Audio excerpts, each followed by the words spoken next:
memang untuk masalah waktu subuh ini ada khilaf, ada perselisihan dari jadwal waktu sholat kita. Dari jadwal waktu sholat kita.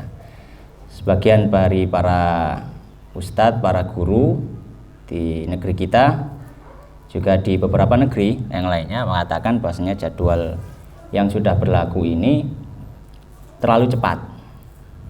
Terlalu cepat. Ya, jadwal yang sudah berlaku ini terlalu cepat. Sebagian yang lain mengatakan tidak, ini sudah pas kok. Sudah pas. Ya, maka bagaimana amaliyah kita secara individu? Kita mengatakan secara individu ya. Karena kalau untuk menyampaikan secara luas itu juga melihat posisi kita siapa. Maka kalau amaliyah kita secara individu, maka kita lebih mantep itu mengikuti pendapat yang mana. Kalau misalkan kita memang meyakini sebenarnya jadwal waktu sholatnya agak mundur untuk subuh ini agak mundur, maka ya secara individu kita amalkan itu, nggak masalah, nggak apa-apa.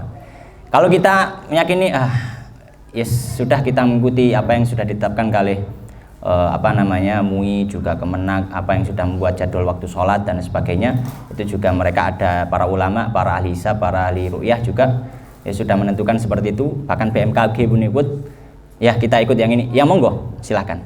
Jadi kembali kepada ketetapan hati kita masing-masing, lebih merasa hati ini tentram di mana ya, karena memang kita katakan ini memang khilaf ya, memang khilaf di antara para ulama ya, para ulama di zaman ini, apakah memang jadwalnya sudah sesuai dengan aturan atau tidak. Namun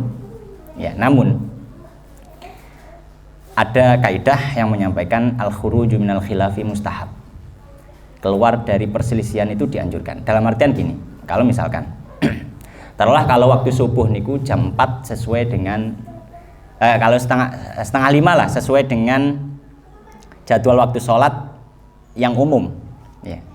Jadwal waktu sholat yang umum dari pemerintah dari ini itu jam setengah 5. Tapi para ulama yang menyampaikan sebenarnya itu belum masuk waktu subuh, subuhnya baru jam 5 misalkan taruh, atau jam 5 kurang 10 menit misalkan. Maka kalau ngikuti pendapat yang pertama tadi, jam setengah 5 itu harusnya sudah berhenti, tidak boleh sahur. Kalau ngikuti pendapat ulama yang kedua, maka sebenarnya setengah 5 itu masih boleh makan sampai jam 5 kurang 10. Karena mengatakan waktu subuh ya jam 5 kurang 10. Kalau kita ngikuti pendapat ulama yang pertama, kita tidak akan melanggar pendapat ulama yang kedua.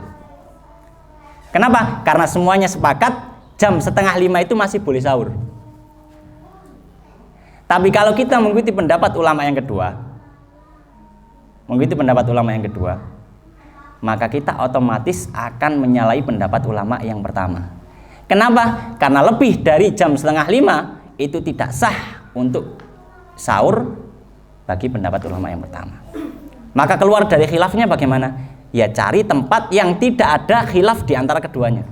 Ya kurang dari jam setengah 5. Ya, jadi mungkin itu jawabannya. Secara individu kita boleh kepada pendapat dari para ulama ini.